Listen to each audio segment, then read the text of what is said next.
sur France 3 Bretagne. Bienvenue dans Vous êtes formidable. Ce matin, partons à la rencontre de 4 aventuriers bretons. Que ce soit à pied, à vélo, à la nage ou en voilier, nos invités du jour aiment se lancer des défis sportifs. Ils ont tous une bonne condition physique, croyez-moi, et n'ont pas peur de la solitude. Faustine Orveillon, bonjour. Bonjour. Alors, à 23 ans, vous avez sillonné les routes de Grande-Bretagne cet été sur les traces d'Harry Potter pour récolter des fonds pour une maladie rare. Depuis Jugon-les-Lacs dans les Côtes-d'Armor, vous avez parcouru 2600 km à vélo et ce, en 55 jours. Stéphane Croze, bonjour. Ça fait quelques années que vous enchaînez les défis sportifs, que ce soit en mer ou à la montagne. Tant que ça glisse, vous y allez, comme vous aimez à le dire, avec à chaque fois l'envie de se dépasser dans des cadres somptueux. Vous nous raconterez. On restera en mer avec vous, Benjamin Ferré, bonjour. Bonjour. Vous serez au départ de la route du Rhum le 6 novembre prochain. Depuis 2015, année où vous avez découvert l'univers de la navigation, plus rien ne vous arrête. Aujourd'hui, aventurier, marin et entrepreneur. Retour sur votre belle ascension dans quelques instants. Et enfin, Pierre Hédan, bonjour. Bonjour. Alors vous avez plutôt le regard tourné vers les cercles polaires. Vous envisagez fin 2023 de traverser l'Antarctique en autonomie totale, seul et sans moyen de traction. Vous vous êtes donné 4 ans pour atteindre cet objectif. Vous nous raconterez les coulisses d'une telle aventure. Bienvenue à tous les 4. Alors on va parler forcément de sport, de dépassement de soi, de challenge. On est curieux d'abord de savoir qu'est-ce qui définit pour vous un aventurier. Est-ce qu'on vous a souvent qualifié d'aventurier, Stéphane Croze, déjà, pour commencer ? Non, pas vraiment en fait, Ouais. plutôt de sportif généraliste on va dire, mais je pense que ce qui définit c'est d'essayer d'aller au bout de soi et de vivre des aventures qui sont un peu ordinaires en fait, au final, dans des environnements un peu qui sortent un peu de l'ordinaire en fait. Voilà, c'est un peu comme ça que je définirais ce que je fais aussi et ce que font les autres aventuriers. Et sportif de l'extrême, ça vous arrive aussi parfois d'être appelé ainsi avec ce que Oui, vous faites là depuis on m'appelle le nageur d'extrême. Alors c'est vrai que quand je nage dans des conditions un peu compliquées, Un peu rude, faut le dire. oui, dans des tempêtes ou dans des grosses vagues, et ça, c'est vrai que c'est des situations qui peuvent être à risque. Donc dès lors qu'il y a un rapport au risque, au danger, et donc on fait de la nage extrême. Qu'est-ce qui fait pour vous le packaging du bon aventurier, Benjamin Ferré ? Packaging, je sais pas, mais moi je trouve que c'est un peu l'inconnu. Tu vois, le saut dans l'inconnu, là, départ de la route du Rhum, là, c'est dans 3 semaines. Ouais. Et moi, c'est une grande première et je sais à peu près dans quoi je m'embarque, mais je sais pas du tout ce qui va se passer pendant la navigation. Et je pense qu'on a tous à peu près ce truc-là où on a une image de ce qui va se passer. Et après, c'est le grand saut dans l'inconnu. Et je pense que ça, c'est un peu lié à l'aventure. Et justement, est-ce qu'on se dit parfois, waouh, c'est peut-être quelque chose de dingue que je suis en train de faire, je me rends pas compte ? Est-ce qu'il y a un peu de ça, vous, à 3 semaines du Rhum ? Moi, je réalise pas trop jusqu'à ce que ça arrive. Et je pense que c'est aussi une petite technique pour me protéger. C'est que je pense juste à la prochaine petite étape.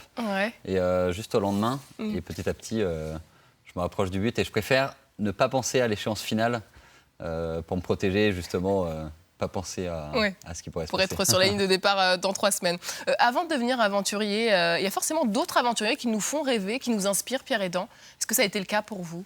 Oui, il y a forcément des gens qui nous font rêver. On parlait de Mike Horn, on parlait d'autres histoires qu'on peut entendre de l'extrême. C'est sûr que c'est un rêve. Après, c'est une curiosité qu'il faut avoir et je pense qu'on n'est pas obligé d'avoir forcément un modèle pour se lancer. Et il faut aussi aller de l'avant. Ouais. Et c'est facile de se considérer aventurier ? Est-ce qu'on assume de le dire ? Non, je pense pas, parce qu'il y a aussi un côté un peu d'humilité. On remet souvent en cause ce qu'on fait parce qu'il faut toujours avoir des doutes. C'est ces doutes et cette peur qui nous permet de rester sur le droit chemin et de savoir qu'on est suffisamment lucide. Le jour où on considère, pour moi, où on se considère totalement aventurier et qu'on peut y aller coûte que coûte, c'est là où la mort pourra vite nous rapprocher de la mort. Alors vous êtes ce matin notre seule et unique aventurière, Faustine Orveillon. Qu'est-ce que ce terme revêt pour vous, aventurier, aventurière ? C'est pas avoir peur de l'inconnu, de se lancer, et puis surtout aimer voyager, vouloir oser voyager surtout. Il y a forcément pour vous tous, dans toutes vos aventures, une question d'adrénaline, de allez, j'y vais et je me pose pas forcément beaucoup de questions. Stéphane Croze ? Oui, il y a un peu de ça. Mais alors, moi, je dirais que je suis un aventurier du quotidien, donc j'aime bien chaque jour me dire aujourd'hui qu'est-ce que je vais faire de peu ordinaire dans ma vie ordinaire, on va dire. Voilà. Et après, c'est vrai que entre si on prépare tout est pareil, on n'y va jamais en fait, parce qu'on n'est jamais prêt. Et donc, il faut à un moment se lancer, mais par contre, avoir vraiment analysé un peu tous les risques Et tout le contexte, la météo, pour moi, la mer, les courants, se dire, bon voilà, je vais essayer d'éliminer un peu l'incertitude et j'y vais. Alors il reste toujours une part de risque. Je me connais, je sais où je peux arriver. Et comme en montagne, on dit on peut abandonner, on peut se dire bah là ça devient trop dangereux. Et donc l'échec n'est pas un échec en fait, c'est une intelligence de situation, quoi. Mais oui, il y a toujours une part de risque. On nous dit c'est de la folie. Je pense que c'est le contraire de la folie, c'est-à-dire qu'on a un état de veille qui est on est en hyper éveil, quoi. Ouais. Et du coup, on est vraiment, tous nos sens sont ouverts pour pouvoir analyser tout ce qui arrive et éventuellement parer un danger. Et est-ce qu'on conscientise toujours le scénario du pire, le pire qui pourrait m'arriver, Pierre Edan? Est-ce que ça, c'est des choses qu'il faut avoir en tête ou qu'on s'imagine malgré nous? Oui, il faut, je pense, dans tous les cas, imaginer le pire pour pouvoir s'y préparer. Comme on dit tout à l'heure, c'est justement... Il y a de l'incertitude. Maintenant, il va falloir réduire au maximum cette incertitude, travailler pour et ne pas y avoir face, ne pas y faire face. Et si on a malheureusement besoin d'y faire face, savoir comment y réagir. On va rentrer en détail dans toutes vos expériences. Faustine Orveillon, vous avez vécu un été extraordinaire. Vous êtes parti fin juin à bord de votre vélo depuis Jugon-les-Lacs, dans les Côtes-d'Armor, direction la Grande-Bretagne, avec 2 objectifs. C'est ça. Ouais. C'était quoi ces objectifs? C'est visiter les lieux de tournage des films Harry Potter. Voilà, il y en a partout en Grande-Bretagne, donc j'ai vraiment fait le tour de la Grande-Bretagne. Et puis c'était aussi surtout pour faire un voyage solidaire et récolter des fonds pour une association. Et ce voyage solidaire, comment vous l'avez construit? Comment il est venu à vous? J'ai toujours voulu faire un voyage solidaire, un voyage pour des gens qui en ont besoin, on va dire. Et je connais quelqu'un qui est atteint du syndrome de l'eau et je me suis dit que c'était... de façon proche, c'est plus facile de continuer à la. Oui, c'était une manière pour vous de répondre à ce besoin-là, parce qu'en plus, vous connaissiez la personne. C'est ça, voilà. Peut-être pour nos téléspectateurs qui nous regardent, qu'est-ce que c'est que la maladie de l'eau? C'est une maladie génétique qui est très rare, qui cause des handicaps physiques et intellectuels. Elle touche les cerveaux, les yeux et les reins.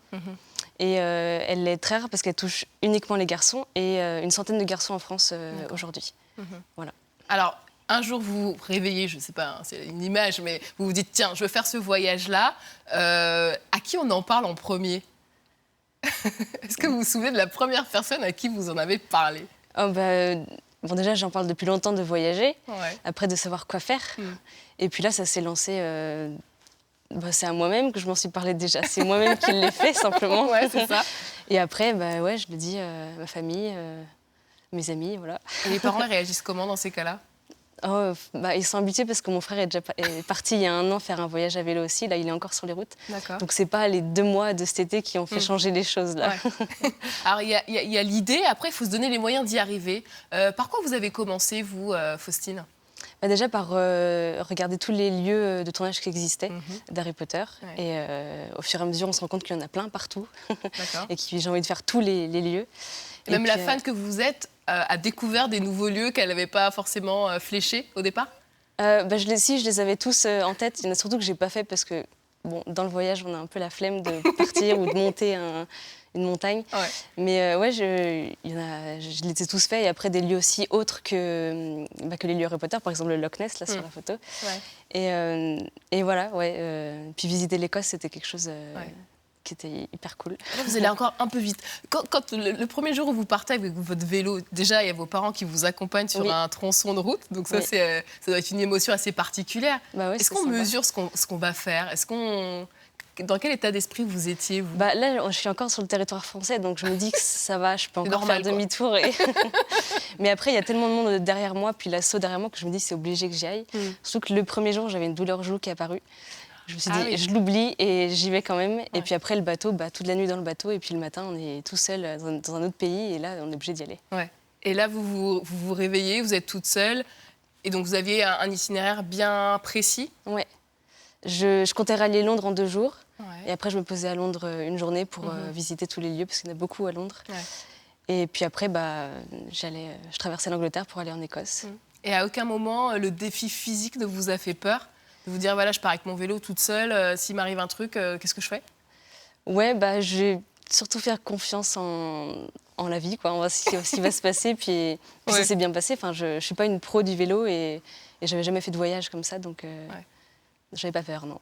Et dès le départ, il y avait cette envie aussi de le faire toute seule, parce que vous auriez pu finalement, je me dis, quand je vois vos parents, quand je vois votre frère, vous auriez pu être accompagnée dans cette aventure. Pourquoi vous avez choisi de le faire toute seule? Parce que ça venait de soi que j'allais le faire toute seule. Ça me faisait pas peur. Je voulais. Ouais, voilà. Simplement, c'est naturel de le faire toute seule. Qu'est-ce que vous avez appris sur vous pendant ces 55 jours C'est que notre corps est capable de faire plein de choses. De rouler 2600 km pendant 55 jours, c'est fou. Et puis, c'est que j'ai réussi à faire quelque chose d'important aux yeux des autres, je trouve, parce qu'il y a beaucoup de personnes qui m'ont dit que c'était sympa ce que j'avais fait. Sympa. Dis donc, j'aurais dit plus, sympa, moi. Stéphane Croce, vous, votre premier défi, il remonte aux années 2010, à peu près, c'est ça? Ouais. Et à quel moment on mesure vraiment que ce qu'on est en train de faire sort de l'ordinaire? Est-ce qu'on se dit, c'est mon premier défi et il y en aura d'autres?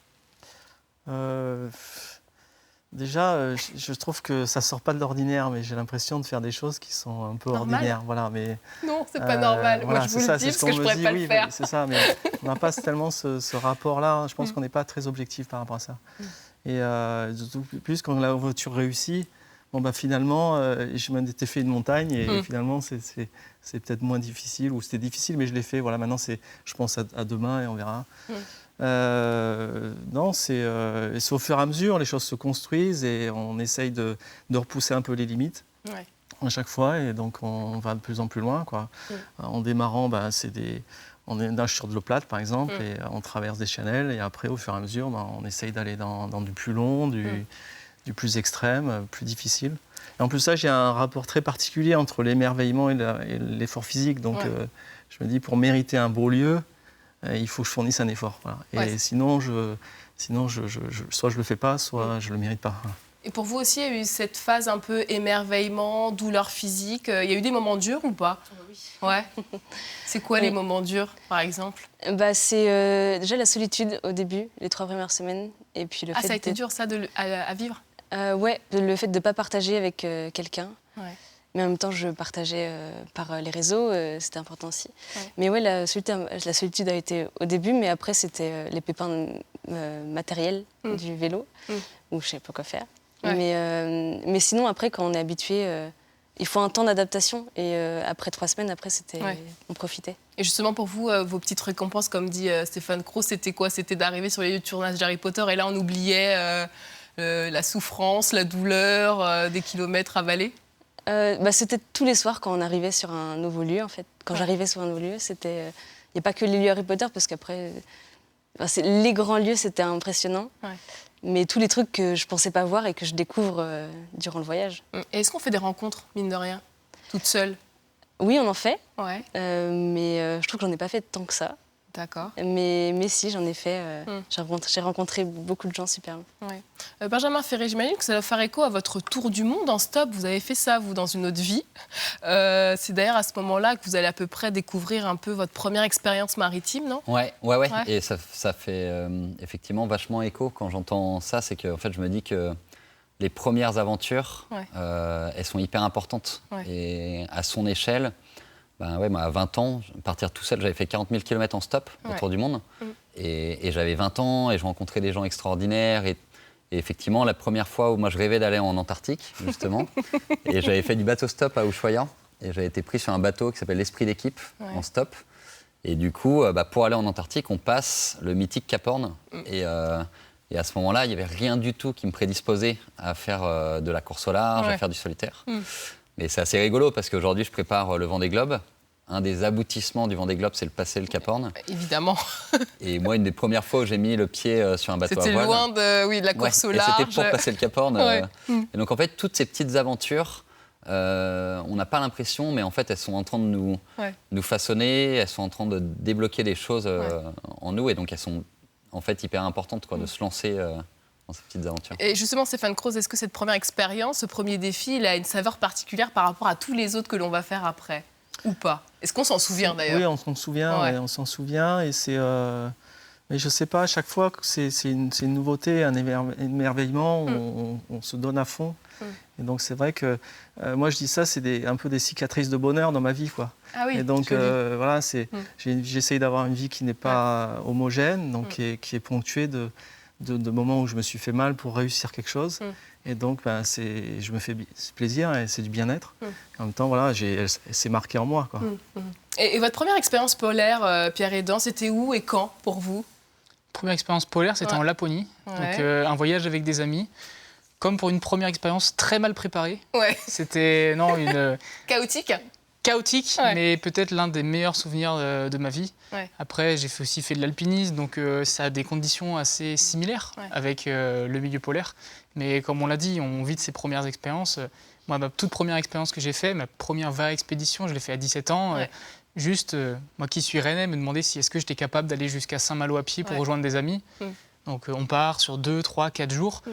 J'avais 36 kilos de matos sur moi parce que j'avais plein de boules. Je me suis dit, j'ai besoin de tout parce que j'aurais rien à disposition. Et en fait, on se rend compte que c'est juste infaisable, ou en tout cas, on en chie complètement. Et donc, en fait, au fur et à mesure des expéditions et de l'expérience qu'on va acquérir, on va optimiser le matériel, on va aller de plus en plus en avant. Et c'est comme ça qu'on peut aboutir à des projets qui sont merveilleux comme les nôtres. Et justement, est-ce que c'est aussi à ces moments-là, même si vous le dites, vous étiez mal préparé, il y avait quand même cette envie, est-ce que c'est ça aussi qui plante des graines qui vous permettent d'être là où vous en êtes aujourd'hui? C'est sûr. C'est sûr. Les expéditions, les expériences que j'ai vécues ont forgé mon identité et elles font partie de moi, ça c'est sûr. Ce qui est pas important pour moi, c'est de cultiver cette curiosité, cette résilience surtout, mais cette curiosité, aller chercher de nouvelles expériences.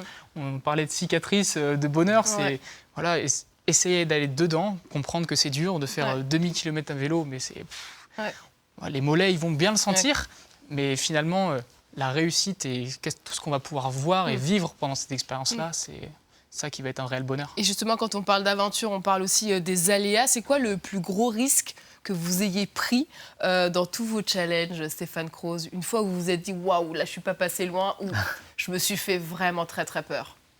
C'est surtout dans les conditions un peu extrêmes, donc de vent fort et surtout très proche des rochers, où là, il y a des déferlantes et donc il y a des fois, oui, effectivement, on se dit là, j'étais pas loin de me faire plaquer contre une paroi. Voilà, c'est... Et comment vivent ça, les proches On est un peu anxieux quand on sait que vous partez comme ça je dis pas, en fait. J'avais... Ah, d'accord, vous racontez après avoir fait. Voilà. Non, mais ça dépend de ce que je fais. Il y a des aventures que je prépare assez longtemps à l'avance. Et d'autres, c'est en fonction des opportunités. Là, il y a une tempête qui rentre, je sais que je vais aller nager là, je prépare ma nage et l'endroit où je vais aller. Et là, j'y vais. Et après, je partage sur les réseaux. Je crois qu'il y a une traversée aussi de l'Atlantique au Sextant qui regorge d'anecdotes assez mémorables. Ça aussi, c'est un défi que vous vous êtes lancé et vous y êtes allé un peu comme ça. Ça c'était... Sans préparation non plus. C'est là où j'ai vraiment découvert l'océan. Je suis tombé amoureux du large.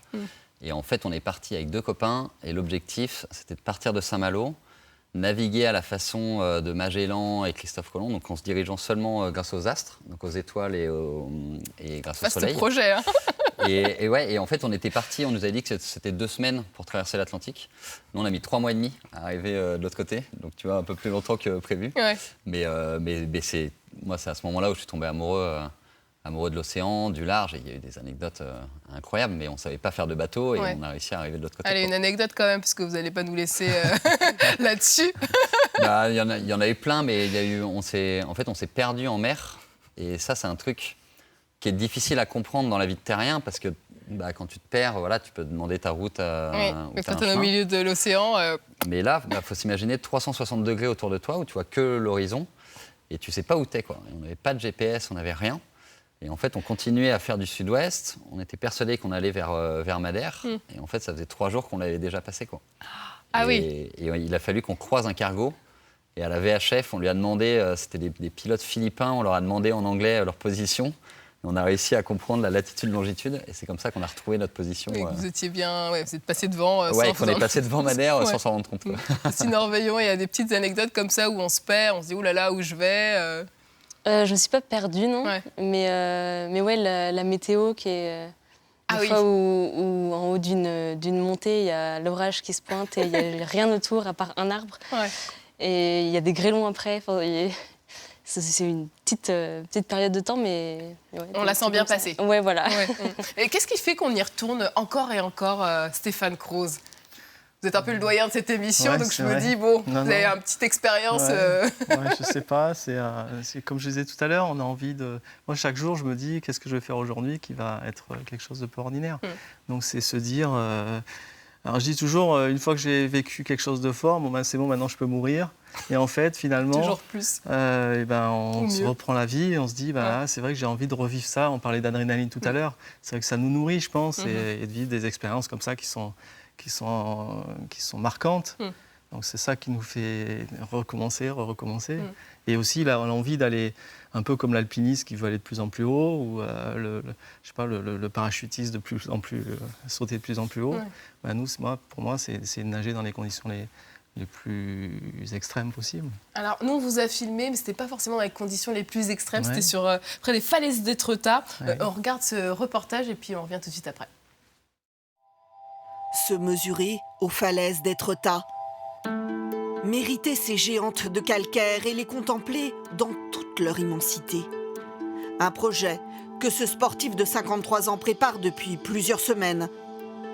3 kilomètres à la nage, au cœur de la côte d'Albâtre. Alors, c'était comment ? Fabuleux. Ces falaises blanches là, avec l'eau. Dessous, c'était les arches. Je suis même retourné face contre-courant pour la repasser. Tellement c'est sublime, quoi. Pas question pour Stéphane Kroos de viser la performance ou les records. Juste l'envie d'aller au bout de soi-même et de partager ces instants d'émerveillement dans une eau à 13 degrés. Je me compare pas aux autres, je fais les choses que je me défie moi-même, quoi. C'est ça qui m'intéresse, quoi. Et là, je vais rentrer, là, je suis heureux là, d'avoir fait ça. J'avais plus que ça en tête, il fallait que je fasse Étretat et je pouvais pas imaginer de pas le faire, quoi. Ce n'est pas la première fois que Stéphane Kroos défie la nature. Une traversée de Belle-Île à la presqu'île de Quiberon, des dizaines de kilomètres parcourus en solitaire au fil de l'eau. Depuis 3 ans, il enchaîne la découverte de lieux exceptionnels et les efforts physiques. Et il faut arriver à se calmer. La fréquence cardiaque elle va nous faire bouffer beaucoup d'énergie, plus le froid. Et là, on ne tient pas la distance, quoi. Avec l'arrivée du froid et de la neige, c'est désormais la glisse et la montagne que le sportif souhaite explorer. De nouvelles immensités à célébrer, à mériter. Voilà pour ce reportage qui vous était consacré sur France 2. J'avais une question. À quoi on pense quand on est pendant le défi ? Quand vous êtes là en train de nager près des falaises d'Étretat ou quand vous montez ces montagnes, vous pensez à des choses particulières ? Ça dépend en fait de l'état dans lequel on est. Si on est dans le dur, j'essaie de me centrer pas sur l'objectif, mais sur moi-même, sur ma technique. Et après, c'est vrai que... Et après, quand on n'est pas le dur, on profite aussi.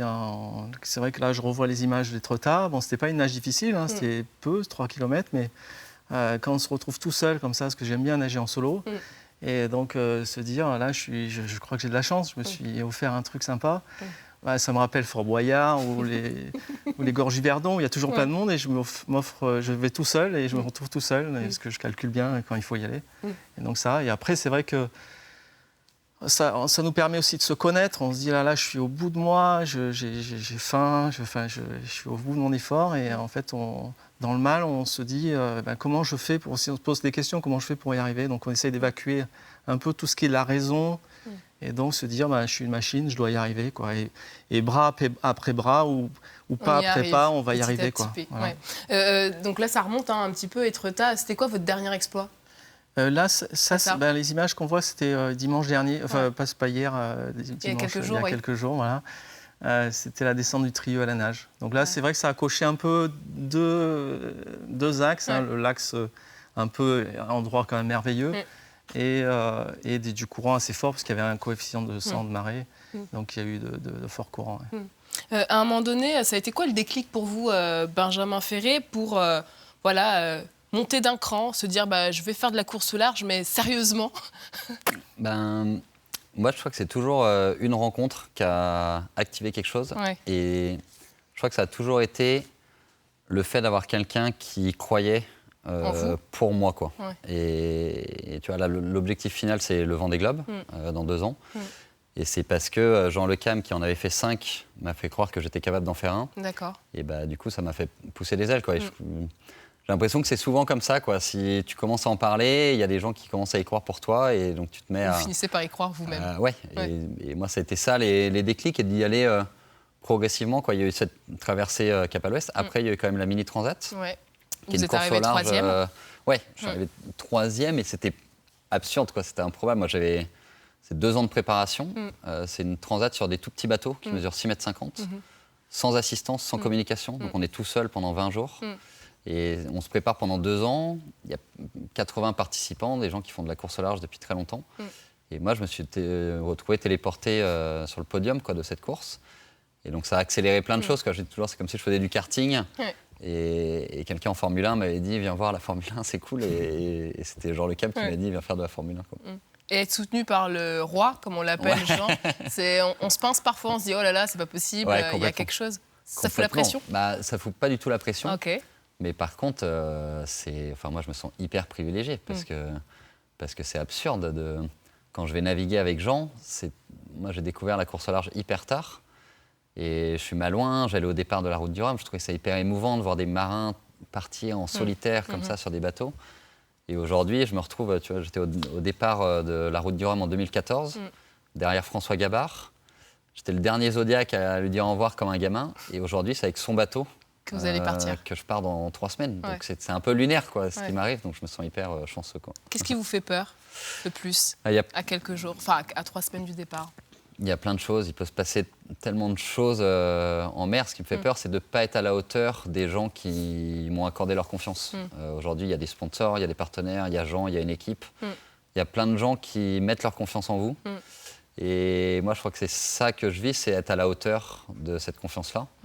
Et donc d'essayer de bien faire les choses dans le bon ordre. Et d'arriver de l'autre côté, quoi. Pierre Hédan, vos expériences vont peut-être aussi se rejoindre avec Benjamin Ferré, puisque votre périple, il se prépare, et pas qu'un peu. Ça fait combien de temps que vous êtes là à vous dire, je me prépare pour ce périple polaire? Voilà, je ne sais même pas si je pourrais donner une date exacte, mais ça doit faire au moins 3 ans, voire déjà peut-être 4. C'est plein d'expériences qui m'ont forgé, et donc qui m'ont amené à un moment à me dire, ok, j'y vais, mais... Réellement, oui, ça doit faire depuis le Covid, je pense qu'il y a pu changer beaucoup de choses et beaucoup de visions pour les personnes, pour les entreprises, pour énormément de monde. Et c'est là-dedans que je me suis dit, mais il faut absolument que je me lance et que j'y aille. Peut-être en quelques mots, c'est quoi le programme de cette expédition? Comment vous l'avez imaginé? Alors le but, c'est de partir jusqu'aux côtes du continent antarctique. Donc d'être amené, après tout ce travail avec mon équipe, jusqu'aux côtes du continent. À ce départ-là, très similaire ou à la voile ou à la nage, où là on va avoir un environnement qui va être très neutre, où là ça va être du blanc à perte de vue jusqu'à l'horizon. Donc on parlait tout à l'heure de se perdre, là mon but est justement de ne pas y passer 3 mois. C'est ça. Et donc d'aller en ligne droite, d'essayer de suivre la boussole, parce que en fait la boussole n'indique pas le pôle sud, elle indique un point qui est ailleurs en Antarctique, donc c'est-à-dire qu'il va falloir toujours amener un décalage qui va évoluer, et d'arriver jusqu'au pôle, de voir ces fameux drapeaux entouré autour du pôle sud et d'avoir un retour, je l'espère, sans séquelles. Alors moi j'ai lu 40 jours d'expédition, 650 km à parcourir, 12 heures de ski par jour. Oui, il y a une grosse préparation physique et, comme on a dit tout à l'heure aussi, une grosse préparation mentale. Donc là, c'est pouvoir travailler, pour être capable de faire un effort aussi long, et même... d'un certain sens, on essaie de travailler, pourquoi pas, de l'hypnose pour réussir à évoluer sur des temps très longs, même pendant des tempêtes, sur un environnement qui n'a aucun relief. Et justement, vous n'êtes pas seul pour vous préparer à cet exploit. C'est toute une équipe qui est à vos côtés. Il y a combien de personnes qui sont derrière vous? C'est quoi les corps de métier qui vous accompagnent justement dans la préparation de ce périple? Alors on est une grande équipe, on est à peu près une 15aine de personnes. Donc bien que cette expédition sur le terrain soit en solitaire, c'est vraiment un projet de groupe. Déjà, premièrement, parce que je ne suis pas sûr qu'il y ait grand monde qui veuille partir avec moi. C'est ça, bah oui. Et 10 heures de c'est ski aussi... par jour, Exactement. faut s'enfiler. Hein. Et donc, toutes ces personnes-là, ça va être des professionnels qui vont me suivre, mais aussi des bénévoles, des personnes qui vont simplement vouloir aider dans le projet. Donc, on a des diététiciens, des médecins, parce qu'on a aussi toute une partie scientifique. Ouais. Donc, on a par exemple le CHU de Rennes qui nous suit et qui nous aide dans la préparation physique et sur récupérer des données au retour, des données médicales. Parce que petite précision, donc c'est 6000 calories par jour. Donc c'est 2,5 fois l'apport journalier qui est recommandé. Et c'est 6 litres d'eau par jour, soit 125 litres de neige à faire fondre dans des températures moyennes à moins 47. C'est ça. C'est ouais. Quand on le dit, c'est vrai que c'est... J'aimerais bien qu'on le dise parce que vous ne le dites pas. Et je me dis, non mais attendez, ils ne savent pas de quoi ils parlent là. Oui, j'ai un ami qui me l'a dit à un moment et ça m'a vraiment frappé. C'est l'équivalent de 14 pizzas à manger tous les jours. Ouais. Donc je ne sais pas si beaucoup sont capables. Moi, personnellement, pour l'instant, je ne l'ai jamais fait, manger 14 pizzas. Donc c'est énormément... Comme on n'a pas d'eau, il fait trop froid. L'eau là-bas se gèle instantanément. Donc ça veut dire aussi passer 2, 3, 4 heures, 5 heures, voire 6 heures par jour à faire de l'eau pour pouvoir boire, pour pouvoir manger, parce que tout va être déshydraté. Donc là-bas, c'est aussi la course à l'efficience. Parce que derrière, si je dois utiliser plus de carburant, c'est plus de poids. Derrière, on peut faire le parallèle avec le monde actuel, plus de carbone. Donc ça va être optimiser ses ressources. Mes ressources, elles vont être finies dans ma poulka, dans ma luge. Sur la Terre, ces ressources-là, elles sont également finies. Et donc, il va falloir que je trace le même parallèle, et donc que je sois dans cette efficience. C'est pour ça que vous travaillez justement avec des graphistes, des programmeurs. Enfin, il y a beaucoup de corps de métier. Hein. C'est ça, il y a énormément de choses. La communication est une grande partie aussi d'une genre d'expédition. Donc faire des sites internet, communiquer autour de ce projet, que ce soit avec des professionnels ou des particuliers. Ça va être aussi travailler avec des écoles. Là, on est en partenariat avec plusieurs écoles primaires. On est aussi en partenariat avec mon ancienne école d'ingénieur. Donc c'est pouvoir essayer de rayonner, que ce projet, il ait une valeur, certes pour moi, une valeur intérieure, mais aussi une valeur beaucoup plus large de pouvoir partager ce projet et apporter une opportunité pour l'ensemble des personnes qui vont travailler avec moi. Et aujourd'hui, une préparation, puisque vous y travaillez tous les jours, une journée avec Pierre Hédan, ça ressemble à quoi ? Il y a un peu de sport. Du sport, pour l'instant pas à 100%. Il y aura une accélération jusqu'à la fin du projet. Ça passe aussi par de la recherche de partenaires, par justement le travail avec les écoles. Donc il y a plusieurs ateliers qu'on crée. Il y a aussi le milieu professionnel parce que je travaille aussi en entreprise, c'est pas mon métier et je ne tiens pas à ce que ça le devienne. Donc en fait, tous ces parallèles-là, tout ce qu'on construit dans cette aventure, elle m'a forgé, comme j'ai pu le dire tout à l'heure, mais elle me permet aussi de forger mon environnement et de forger aussi le métier et les valeurs auxquelles j'ai envie de porter dans mon milieu professionnel. Justement, Stéphane Croce, vous aussi, c'est pas votre métier d'être sportif de l'extrême ou nageur libre selon les définitions. Non, je travaille pour la Fédération française de voile. Je suis cadre technique national et j'entraîne des planches et des bateaux à voile. Vous avez l'impression de vivre deux vies parallèles ou pas Où ça se commute bien. Alors la différence, c'est que c'est vrai qu'il est dans un projet, il y a un gros objectif, alors que c'est vrai que moi je construis les choses un peu au quotidien, et c'est des aventures qui se créent au fur et à mesure de ma... Je suis très ancré dans le présent, alors quand on me dit qu'est-ce que tu vas faire, quel va être ton prochain défi... On se projette pas en 2023 chez Stéphane Croce, quoi. Un petit peu, mais j'ai quelques idées, mais j'ai une to-do list, mais sauf qu'elle s'agrandit, et en fonction des opportunités, je dis tiens, là, il y a cette idée-là, ça peut être sympa. Et le trio, j'avais pas tellement... il n'y a pas très longtemps que j'ai eu cette idée-là. Je me suis dit, allez, j'y vais. Et pour vous, Pierre, vous allez aussi vous préparer sur place, parce que vous allez vous être en conditions réelles, si on puisse dire. Oui, je pars en janvier, février, mars. On ne sait pas encore exactement la période. Ça dépendra de pas mal de critères. Pour une expédition de la moitié de la durée, donc entre 20 ou 25 jours, en solitaire. Donc c'est la dernière ligne droite, j'ai envie de dire, avant le dernier virage. C'est-à-dire que c'est là qui va permettre d'allumer tous les feux au vert pour pouvoir partir, tester tout le matériel, tester la solitude. On en parlait tout à l'heure. Moi, je suis quelqu'un, et on l'a vu à travers mes différents tests aussi de personnalité, quelqu'un qui est assez extraverti, donc qui aime les gens, qui aime bien s'entourer. Et donc, c'est aussi une vraie expédition intérieure. De pouvoir être seul dans un endroit où il n'y a pas d'odeur, pas de bruit, et par le vent. L'odeur pourrait peut-être la mienne, ça on ne sait pas. Mais c'est un monde avec très peu d'interactions, et donc ça va être un vrai défi aussi personnel d'atteindre le pôle Sud. Alors, on ne peut pas faire des sujets sur 2023, mais on peut remonter le temps avec France 3, avec un exploit d'un Breton. C'était en 1992. Alain Gestin avait parcouru 3600 km en courant entre Moscou et vitrée, seul et sans assistance. Regardez.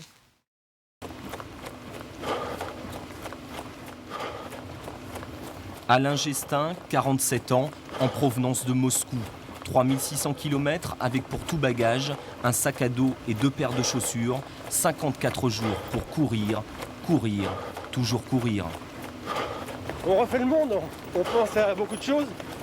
Et puis, on dit que la musique adoucit les mœurs, mais vous savez, la course à pied, ça vous met dans une profonde sérénité, si vous voulez. Alors, toute l'agressivité qu'on peut avoir, vous voyez, eh ben, il n'y en a plus parce que l'énergie, elle est dans les pattes, hein, elle n'est pas ailleurs. Exploit sportif avec 2 hypoglycémies et une hospitalisation à Varsovie. Immense aventure humaine avec de petits écriteaux en Russie pour trouver un gîte le soir venu. Jamais de niette, mais une image, un souvenir. Une vieille femme qui m'a hébergé chez elle et puis qui m'a présenté un lit donc, pour que je me repose. Je me suis couché, puis le lendemain matin, quand je me suis levé, quand je me suis réveillé, je me suis aperçu que cette femme dormait à mes pieds, dormait par terre, quoi. Et on voit à quel point l'accueil à quel point il est poussé chez les Russes, c'est qu'elle m'avait donné son lit et dormait par terre. Alors ça c'est quand même assez touchant. J'ai dit merde, alors c'est pas possible. Quand j'ai pris son lit, en France, vous voyez des gens qui donnent leur lit, c'est pas possible. Chaque soir, le même rituel, manger, dormir. Chaque jour, la même souffrance, courir, courir, toujours courir. J'ai pensé abandonner même les 3-4 premiers jours. Quand j'ai eu mes ampoules aux pieds, j'ai regardé la route devant moi, comme ça, tout droit, puis j'ai dit 3000 bornes, ça va pas passer. Alors je me suis ressaisi, quoi. Je me suis dit, c'est pas possible. Il faut positiver, quoi. Et puis j'ai reparti en courant, en écrasant les ampoules pendant 15 jours. Et puis ça a passé. Voilà. 23 février 87, Alain Gestin ressort ses chaussures d'un placard. Il pèse 92 kilos et fume 2 paquets de cigarettes par jour. 3 kilomètres à s'arracher les poumons. 5 ans plus tard, Alain Gestin rentre en Bretagne, en provenance de Moscou. 3600 kilomètres en 54 jours. Voilà pour ce reportage, encore un Breton formidable. Il est question de la douleur aussi. On n'en parle pas souvent parce qu'on voit le côté merveilleux, l'exploit réussi. C'est quoi votre rapport à la douleur, Stéphane Croze ? La douleur est présente en fait. Ouais. Sur des nages longues, on a vite mal aux épaules ou même le corps fait mal. Donc elle est présente, il faut arriver à l'évacuer. C'est là où on apprend à se connaître. Alors évidemment, on s'entraîne pour ça aussi, pour essayer de repousser ça. Mais on a chacun notre truc mental ou mentaux, on va dire, pour arriver à essayer de l'évacuer et à continuer. Ça, c'est vrai que c'est se connaître, et je trouve ça, c'est fait partie des choses pour moi qui sont les plus intéressantes en fait. Le management de la douleur. Vous pensez que vous allez souffrir, vous aussi, Pierre Hédan ? Ah oui, c'est sûr. Vous le savez, si le corps il a créé la souffrance, c'est bien pour une bonne raison. C'est-à-dire qu'à un moment, il y a une limite.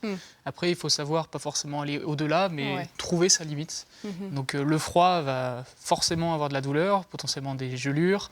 Il y a énormément de critères de souffrance, mais il va falloir trouver tout le positif aussi dans ça, parce que c'est nous qui voulons y aller. On va finir quand même sur une note positive. C'est ça, exactement. Non, mais il faut y trouver le positif, c'est de savoir aussi pourquoi on le fait, de savoir trouver cette limite, ce qui n'est pas forcément toujours facile. On a des partenaires, on a des engagements, et il faut aussi qu'à un moment, on aille à un certain objectif, mais il faut aussi quand même savoir que la douleur, à un moment, elle pourra dire stop. Il y a des moments où on ne peut pas abandonner. Donc, c'est ça. Je pense que pour toi aussi, c'est-à-dire qu'on se retrouve au milieu d'un channel, il faut passer. Donc même si on a mal, il faut qu'on y arrive. Il va falloir avancer. Tout seul, il n'y a personne pour nous chercher. Et donc il faut arriver à aller au-delà de ça.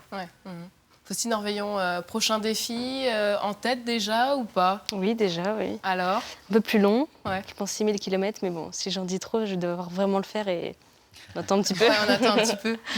En tout cas, merci à tous d'avoir accepté de nous partager vos expériences inspirantes. On vous souhaite plein de réussite dans tous vos projets, la Route du Rhum ou autres. Merci de votre fidélité.